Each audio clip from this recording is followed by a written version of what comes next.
네, 안녕하세요. 반갑습니다. 진행을 맡게 된 진행자 김보영입니다. 지난 시간에는 경영 컨설팅에 대한 이야기를 나눠봤는데요. 오늘은 많은 분들이 생소하시기도 하고 소홀히 하게 여기시는 비즈니스 모델 컨설팅에 대한 이야기를 나눠보고자 합니다. 오늘도 컨설턴트 모셨습니다. 소개 부탁드리겠습니다. 안녕하세요. 저는 중소기업 경영연구소에서 창업, 비즈니스 모델, 재무 컨설팅을 담당하고 있는 강창良입니다.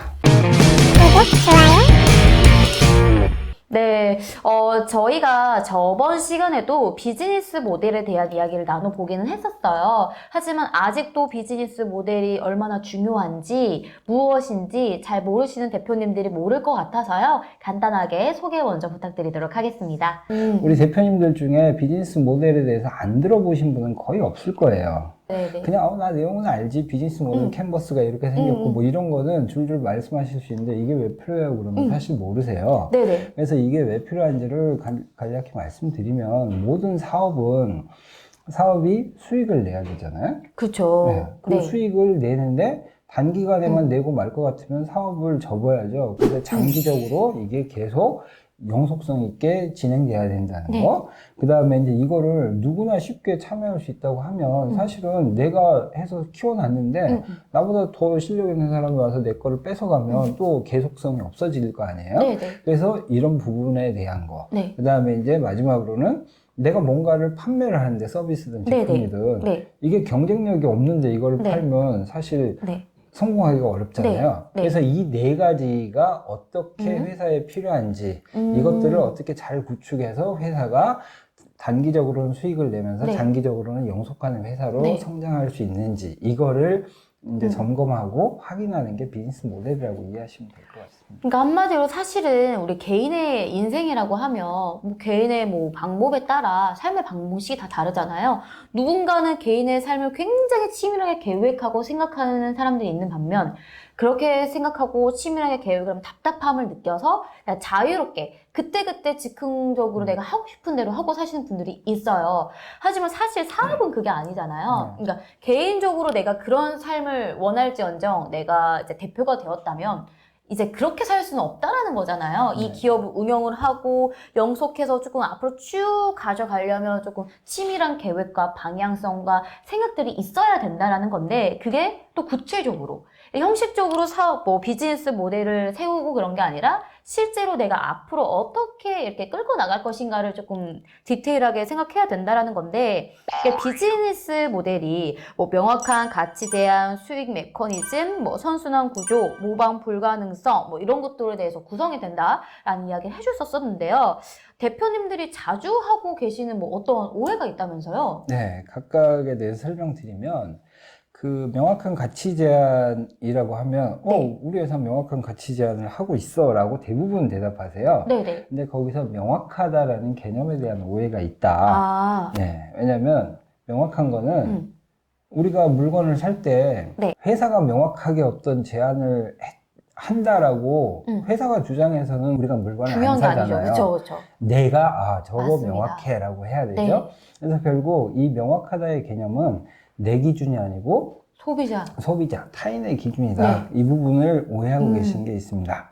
그 다음에 수익 메커니즘 쪽에서는 비용을 줄여가지고 자꾸 수익을 올리려고 하는 이 오해가 있어요. 맞아요. 그때도 이 말씀 해주셨던 것 같습니다. 근데 자꾸 비용은 줄이는데 한계가 있기 때문에 비용 줄여서는 수익이 많이 올라가지 않고요. 오히려 비용을 줄이면 수익이 느는 게 아니고 떨어지는. 수익이 더 줄어드는 경우도 생겨요. 그래서 이 부분에 대한 오해가 가장 크고, 그 다음에 선순환 구조에서는요, 이 말을 좀 오해를 많이 하세요. 그러니까 선순환 구조를 만들려면 어떻게 해야 돼요? 이런 말씀을 많이 하세요. 조직을 바꿔야 돼요? 이런 식으로. 예를 들어 설명드리면, 우리 마차가 있으면 마차가 있고 앞에 말이 있잖아요. 바퀴가 어느 쪽으로 굴러야지 제대로 될까요? 말방향으로. 그래야 앞으로 가죠. 말이 끄는 대로. 이게 선순환이에요. 똑같은 마차하고 말이 있는데, 근데 어떤 기업은 이 선순환 구조로 당연히 가게 만들어야 되는데 반대로 돼 있어요. 말은 앞으로 끌고 있는데 바퀴는 반대로 들고 있는 거예요. 그러면 이제 앞으로 안 가겠죠.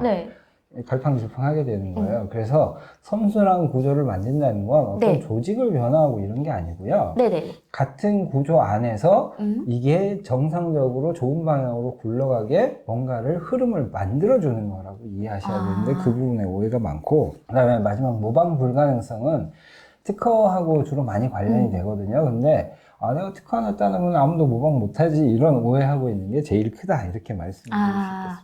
그렇다면 요것들에 대해서 조금 하나하나 자세하게 짚어가면서 오해를 풀어보는 시간을 가져보려고 하는데요. 일단 첫 번째로 명확한 가치 제한에 대한 오해는 어떻게 해결하시는 편인가요? 시장에서 직접 확인을 하시라고 해요. 예를 들면 이제 어떤 이 펜을 예로 들어 드릴게요. 네. 이 펜이 지금 이제 예전에는 다 이렇게 여러 개를 쓰는 펜이 아니고 한 색만, 펜 그쵸. 하나에 한 색만 있었잖아요. 네, 제 것처럼. 네, 이런 식으로 돼 있었어요. 이런 상황에서 누군가가 아이디어를 낸 거죠. 네네. 이렇게 세 개가 한 같이 번에. 나올 수 있으면 좋겠다. 네네. 자, 이렇게 됐어요. 이런 아이디어를 가지면은, 물론 당연히 좋은 아이디어인 건 맞죠. 그렇지만 이게 사람들이 이 아이디어만 가지고 이 제품을 살 건지 아닌 건지 아직 검증이 안 됐잖아요. 네네. 그러니까 시장에 직접 이 아이디어를 가지고 나가서 실제로 이런 펜을 소비하는 소비자들을 대상으로 자기가 설문조사 비슷하게 하는 거예요. 그래서 지금 기존에는 한 펜에서 한 색인데 한 펜에서 세 색이 나오는 거, 이런 거 있으면 사시겠어요? 뭐 좋다 하면 이제 좋다고 하겠죠. 또 하나는 이제 그러면 이거 가격을 어느 정도 하면 좋겠어요? 한색 펜은 100원인데 예를 들면 네. 이 색 펜은 세 색이니까 300원을 할까요? 400원을 할까요? 네네. 이런 거를 또 물어보면 그쵸. 또 도움이 되는데, 그런 부분을 또 이제 잘 실행을 못 하시고 그냥 본인이 막 하시는 거예요. 내 생각대로 네. 이럴 것이다. 네. 이제 그나마 좀 합리적이고 시장에 대해서 이해가 있으신 분은 이게 300원이면 저거 세 개를 사지 왜 이걸 사겠어? 그쵸. 이렇게 생각하시는 분은 네. 한 250원 정도에 팔려고 하세요. 근데 이거 대단한 기술이니까 네. 대단하게 남들은 가격 없는 받아야지. 거니까 한 500원은 받아야지. 안 먹히죠. 안 먹히죠. 그래서 이런 것들을 시장에서 실제로 점검하시는 게 필요하다. 네. 그래서 그 명확한 가치 제한이 내가 생각해서 명확하냐 아니냐가 아니고 시장에서 직접 먹히는 이런 부분들. 그러면서 한 가지 더 해보실 수 있는 게, 제가 이것도 추천드리는데 가격하고 이거의 필요성, 이 가치에 대해서 이제 설문조사 하면서 추가로 그럼 여기에 뭐가 더 들어갔으면 좋겠어요? 라고 하는 거를 물어볼 수 있는 거죠. 그럼 그분들이 거기에 설문에서 일부는 응답해 주실 거란 말이에요. 네네. 그게 불편한 점이니까 그걸 좀 더 개선하면 조금 더 좋은 제품이 나오겠죠. 이런 식으로 시장에서 직접 부딪혀가지고 이런 명확한 가치 제한을 해결하시라고 설명을 드립니다. 너무 좋은 방법인 것 같습니다. 그러니까 나 혼자만의 생각으로 결단하는 것이 아니라 실제로 이것을 사용할 소비자들, 어떤 납품하게 될 업체들 등등, 이제 상대방이 어떤 것을 원하는지를 명확하게 아는 것이, 그리고 그것대로 제시를 하는 것이 명확한 가치 제한이다라고 볼 수가 있기 때문에 본인의 생각대로만 하려고 하지 마시고 최대한 많이 주변에 물어보고 실제로 움직여 보셔라 라는 솔루션을 제시를 해주시는 것 같고요. 다음으로는 수익 메커니즘에 대한 오해입니다. 이것은 좀 어떻게 해결하시는 편인가요? 네, 이거는 이제 실제 사례들이 너무 많아서요. 저는 이제 네네. 대표님들 만나면 대표님들도 쉽게 이해하기, 왜냐면 어떤 특수한 회사의 상황을 이야기하면 잘 이제 상상이 안 되실 수도 있어서, 그래서 음식점 사례를 많이 들어드려요. 네네. 음식점 뭐 단골로 가신 데도 있을 테고 어쩌다 간 데도 있을 거 아니에요? 네. 근데 사장이 요새 수익이 좀 안 좋은 것 같아요. 그래서 수익을 더 내려고 비용을 줄여야 되겠다. 네. 이러면 사장이 하는 게 뭘까요? 뭐 식자재를 조금 더 저렴한 걸 가져온다든지 뭐 이렇게 하겠죠. 네, 직원도 줄이고 뭐 줄이고. 이렇게 하겠죠.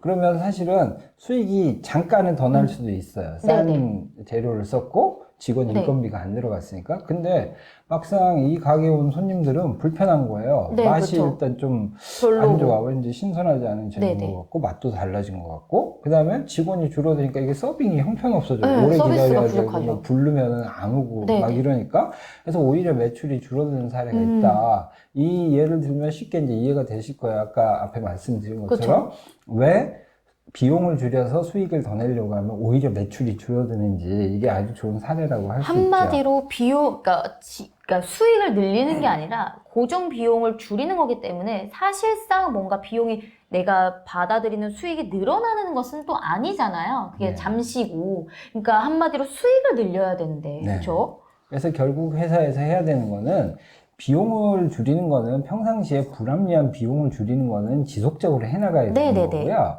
급격하게 막 네. 비용을 줄이는 거는 최후의 수단으로 남겨놓고 실제로는 매출을 늘려서 수익을 더 늘리는 방안을 강구해야 된다. 네. 근데 이게 쉬운 것 같으면 다들 누구나 그렇게 다 했죠. 했겠죠. 그래서 쉽지 이런 않으니까. 부분에서는 전문가, 특히 네. 컨설턴트라든가 이런 시장 전문가들하고 같이 협의를 통해서 네.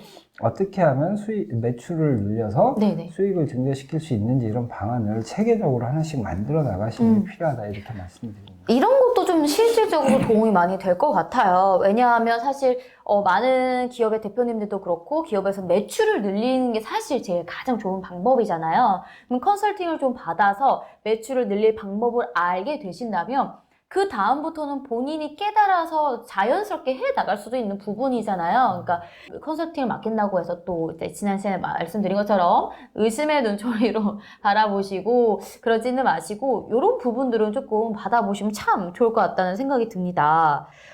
그리고 이게 선순환 구조와 그리고 보니까 악순환 구조도 동일하다라고 말씀을 해주셨는데요. 이게 어떤 의미일까요? 예, 그러니까 이게 이제 같은 환경에서 어떤 방향으로 작용하냐에 따라서 달라진다고 말씀드렸잖아요. 이건 이제 아까 마차도 이야기했지만 앱에 관련된 사례로 말씀드릴게요.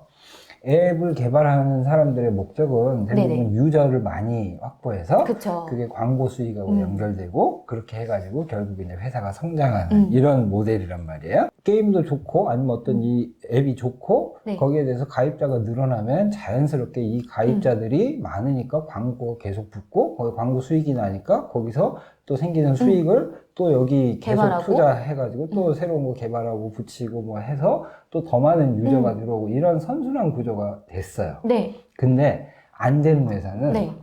일단 앱이 뭐 홍보가 안 됐든 뭐가 네. 안 됐든 앱이 사람들이 잘 몰라요. 가입자가 없어. 네. 가입자가 없으니까 광고도 안 들어와. 그쵸. 그러니까 수익이 안 나. 네. 그러니까 다시 뭔가 이거를 다시 재개발하거나 뭐 투자하기가 어렵죠. 유지보수하거나 할 수가 없죠. 네. 그러니까 결국 이런 앱은 몇 개월 있다가 자꾸. 사라지는 거예요. 그럼, 자, 같은 구조잖아요. 네네. 유저 게임 있고 네. 앱이 있고 유저가 있고 그다음에 광고 홍보가 있는데 같은 이 틀 안에서 어떤 쪽은 이렇게 좋은 방향으로 흘러서 흘러가고. 선순환이 된 거고 어떤 데는 반대 방향으로 흘러서 악순환이 되는 거예요. 그러면 이런 상황이 있을 때는 핵심은 제가 이제 말씀드리는 게 이 고리를 끊는 거예요. 근데 그런 악순환의 고리를 끊어낸다는 게 말처럼 쉽지도 않잖아요. 네. 그래서 이것도 전문가들하고 같이 상의를 해야 네네. 되는데, 기본적으로는 이제 제가 제일 많이 해드린 컨설팅 요지는 뭐냐면, 내게 경쟁력 있고 명확하게 사람들한테 혜택을 주는지를 잘 봐야 돼요. 네. 근데 대부분 이 문제에 대해서 컨설팅 진행하다 보면, 우리 앱은 너무 좋은데, 홍보가 안 돼서 그래. 왜 누가 나한테 사람들이 몰라준다고. 1억만 주면 내가 이 돈 갖고 여기저기 홍보하면 엄청나게 많은 가입자가 들어올 거야. 이런 식으로 말씀을 하세요. 근데 실제로는 안 그래요. 그런 경우보다도 그렇지 않은 경우가 더 많을 것 같은데요. 그렇죠. 이 앱 자체가 경쟁력이 없기 때문에 네. 들어왔던 사람도 나가는 거예요.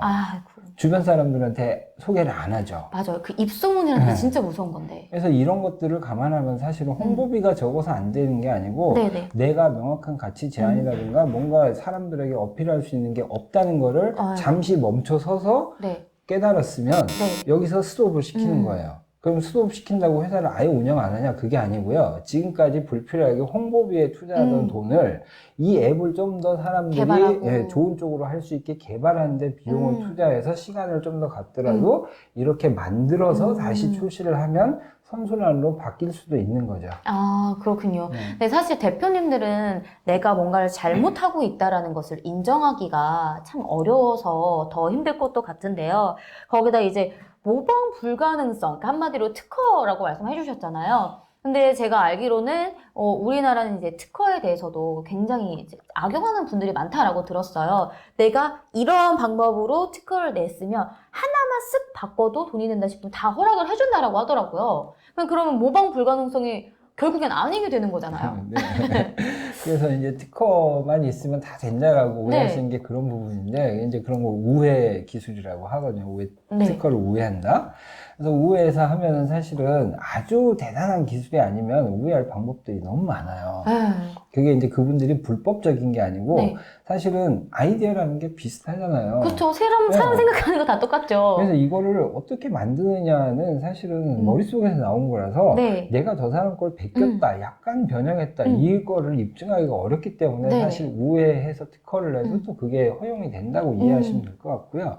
그럼 이 우회를 하는 경우가 생기기 때문에 그럼 특허가 아무 필요 없냐? 그렇진 않아요. 그렇죠. 일단 특허를 받으실 수 있으면 받아 놓으시면 네. 그게 언젠가 이제 도움이 될 부분이 있지만 네. 무분별하게 많이 받으실 필요는 없다는 네. 거 하나 하고요.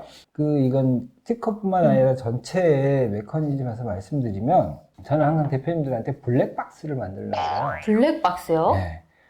우리가 블랙박스 안에 뭐가 들었는지 모르잖아요. 나중에 필요하면 꺼내서 볼 수는 있지만 네네. 일반 사람들은 블랙박스 안에 뭐가 있는지 모르죠. 뭐가 저장되어 있는지 모르죠. 네. 그러면 다른 경쟁사가 내가 이 사업을 하는 것 중에 한 군데 정도는 블랙박스를 만들어 놓고 여기에가 경쟁력이 들어있으면 사람들이 못 뺏기는 거잖아요. 근데 이거를 다 오픈하신 분도 계세요. 이렇게 했더니 내가 돈 벌었어 막 이러고 자랑을 하시는데 이게 사실은 남들이 쉽게 생각 못하는 원천 기술인 거예요. 그게 꼭 특허를 안 받았더라도. 네네네. 근데 이거를 막 다 오픈해 놓으니까 사람들이 다 너도 베껴서 나도. 하는 거죠. 그러니까 이거 보호를 못 받고 자기가 경쟁력이 줄어드는 거예요. 그래서 아이고 자랑하고 싶어가지고. 맞아요. 그래서 블랙박스를 어딘가에 만들어라. 만들어놔라. 근데 소규모 회사 같은 경우는 자기 회사 내부에 블랙박스가 없을 수도 있어요. 네. 그러면 나하고 거래하는 업체들이 어떤 강점을 갖고 있으면 그 부분을 블랙박스로 만드는 거예요. 네. 그러니까 예를 들면 우리나라에 얼마 생산 안 되는 어떤 원재료를 생산하는 회사가 나하고 계약해서 지금 거래하고 있어요. 네. 근데 이 회사가 너무 오픈이 많이 되면 내 경쟁자들이 다 이 회사 가서 또 살 거 아니에요? 네, 그쵸. 그럼 이 회사에 주문이 몰리니까 또 원가가 올라가고 이 회사는 굳이 내가 꼭 필요하지 않을 수도 있잖아요. 네. 그러니까 이 회사를 숨기는 거죠. 아니면 이 회사에 내가 좀 영향력 있다고 하면 너는 다른 회사하고 거래하지 마. 그 대신 내가 좀 더 비싸게 쳐줄게. 뭐 이런 식으로 해서 상대를 내 블랙박스로 만들고 경쟁력의 원천으로 가질 수 있다. 이런 부분도 생각하고 하시면 좋을 것 같습니다. 네, 정말 오늘 또 비즈니스 모델에 대한 전반적인 이야기를 싹 다 나눠봤는데요. 오늘 또 많은 대표님들에게 너무 유익한 시간이었던 것 같아요. 예를 들면 자금이나 경영 같은 문제들에서는 조금 더 컨설턴트를 찾아오기가 쉬운데 상대적으로 비즈니스 모델에 관련돼서는 뭐 컨설턴트님을 찾아오기가 어려우셨을 것 같아요. 근데 전반적인 어떤 오해들, 어떤 것들을 준비하면 되는지를 이야기를 해주셨기 때문에 이 영상을 보시는 우리 대표님들은 조금 참고해서 열심히 해보시고 혼자 하시다가 또 어려움이 있으시다면 찾아와 주신다면 또 많은 도움이 되실 거라고 생각이 듭니다.